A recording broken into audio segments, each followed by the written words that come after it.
গরম হয়ে গেছে, আমি বেগুনগুলো দিয়ে দিলাম।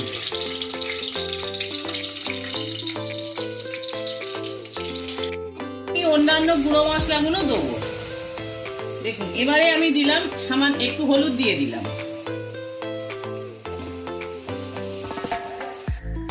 দেখুন এবার আমি এর মধ্যে সামান্য একটু গরম মশলা দিয়ে দিলাম। আর দেখুন ঝোলটা ফুটতে বেগুন সুন্দরী রান্না হয়ে গেছে, আমি দেখালাম। এবারে আমি টেস্ট করে দেখি, কারণ আমার ক্যামেরাম্যান টেস্টটা করবে না। আশা করি আপনারা সবাই ভালো আছেন, আমিও ভালো আছি। বড়দের প্রণাম আর ছোটদের অনেক ভালোবাসা আর আদর জানিয়ে শুরু করলাম আজকের রান্না। আজকে আমি মঙ্গলবার, আমরা মঙ্গলবার নিরামিষ খাই, তাই আপনাদেরও আমি নিরামিষ রান্নাই দেখাচ্ছি। এই জন্য দেখাচ্ছি বেগুন সুন্দরী। বেগুন সুন্দরীর জন্য এই রকম বেগুন মোটা মোটা করে কেটে নুন, হলুদ আর সামান্য চিনি মাখিয়ে রাখবেন। আর লাগবে টমেটো বাটা, এছাড়া লাগবে আদা কাঁচা লঙ্কা বাটা, আর লাগবে ধনে পাতা, আর লাগবে এখানে সাদা তিল আর একটু পোস্ত বাটা। আর যে রান্নাগুলো নুন হলুদ ওইগুলো আমি রান্না করার সময় দেবো, সেইগুলো আমি দেখিয়ে দেবো। আর এছাড়া লাগবে একটু চিনি। চলুন আমি রান্নাটা শুরু করে দিই। দেখুন আমি গ্যাস জ্বেলে দিয়েছি, কড়া বসে আছে গ্যাসের ওপরে। এবারে কড়াই যাবে তেল। কড়াই আমি দিয়ে দিলাম তেল। তেলটা গরম হবে। গরম হয়ে গেছে, আমি বেগুনগুলো দিয়ে দিলাম।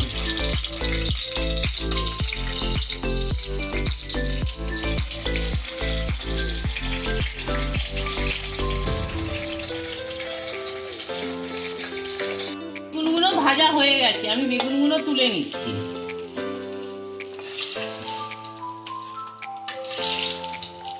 এবারে আমার এতটা তেল লাগবে না, আমি তেলটা একটু কমিয়ে নিচ্ছি।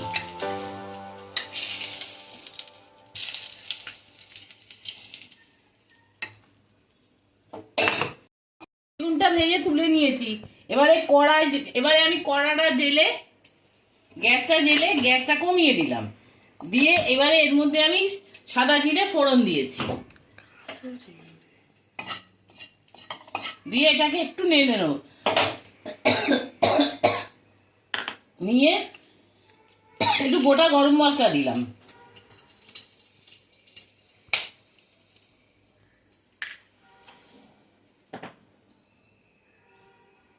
গোটা গরম মশলা ফোড়ন দিয়ে এই আদা কাঁচা লঙ্কা বাটা, এটা আমি অর্ধেকটা দামিয়ে দেবো। এর মধ্যে এই টমেটো যে বাটাটা রেখেছিলাম, এই টমেটো বাটাটাও দিয়ে দিলাম পুরোটা। দিয়ে আমি নাড়বো।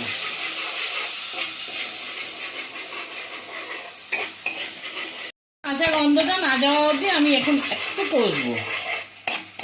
এই সময় গ্যাসটা একটু বাড়িয়ে দিলাম। দেখুন এবারে এর মধ্যে আমি যে তিল আর পোস্তটা বেটে রেখেছিলাম, এই তিল পোস্ত বাটাটাও পুরোটা দিয়ে দিলাম।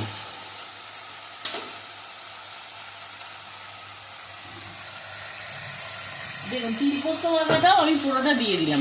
দিয়ে আবার আমি এটাকে নাড়বো। আমি অন্যান্য গুঁড়ো মশলাগুলো দেবো। দেখুন এবারে আমি দিলাম সামান্য একটু হলুদ দিয়ে দিলাম। আর দিলাম লঙ্কার গুঁড়ো।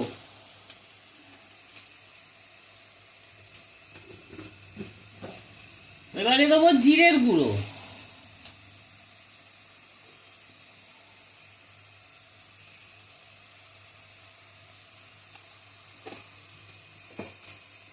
দিয়ে এটাকে আমি নাড়বো। দিচ্ছি আমি পরিমাণ মতো নুন। বেগুনে নুন দেয়া ছিল, সেই অনুযায়ী আপনারা নুনটা দেবেন। নুনটা দিয়ে নাড়ালাম। এবারে এর মধ্যে দেবো আমি 2 চামচ টক দই। আমি দেখুন এই টক দইটা ফেটিয়ে রেখেছি, আর এই সময় গ্যাসের আঁচ একেবারে কমিয়ে রেখেছি যাতে দইটা না কেটে যায়। এই দেখুন 1 চামচ, এই 2 চামচ টক দইটা দিয়ে সামান্য আমি জল দিলাম।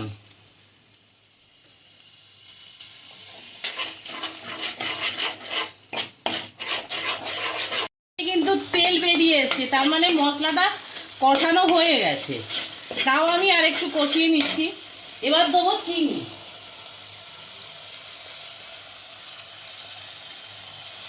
নিরামিষ তরকারি তো একটু মিষ্টি মিষ্টি হয়, আপনারা আপনাদের প্রয়োজন অনুযায়ী দেবেন। আর এই যে মিক্সির বাটিতে আমি টমেটোটা বেটেছিলাম, এই টমেটো বাটা এই মিক্সির বাটি ধোয়ার জলটা আমি এর ভেতরে দিয়ে দিচ্ছি।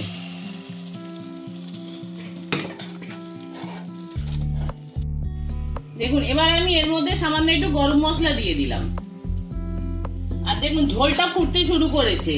এবারে আমি বেগুনগুলোকে দিয়ে দেবো। বেগুন দিয়ে আর বেশিক্ষণ রাখবো না, যাতে বেগুনগুলো না গলে যায়। বেগুন তো আমার ভাজাই আছে।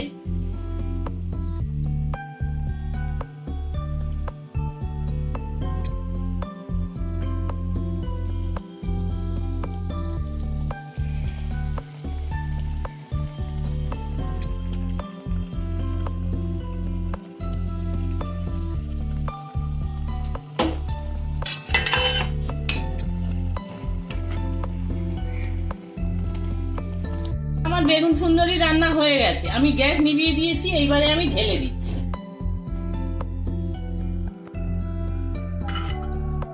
সুন্দরী, তাই একে সুন্দরী করার জন্য আমিও একটুখানি একে সাজিয়ে দিলাম। বেগুন সুন্দরী রান্না হয়ে গেছে, আমি দেখালাম। এবারে আমি টেস্ট করে দেখি, কারণ আমার ক্যামেরাম্যান টেস্ট আর করবে না।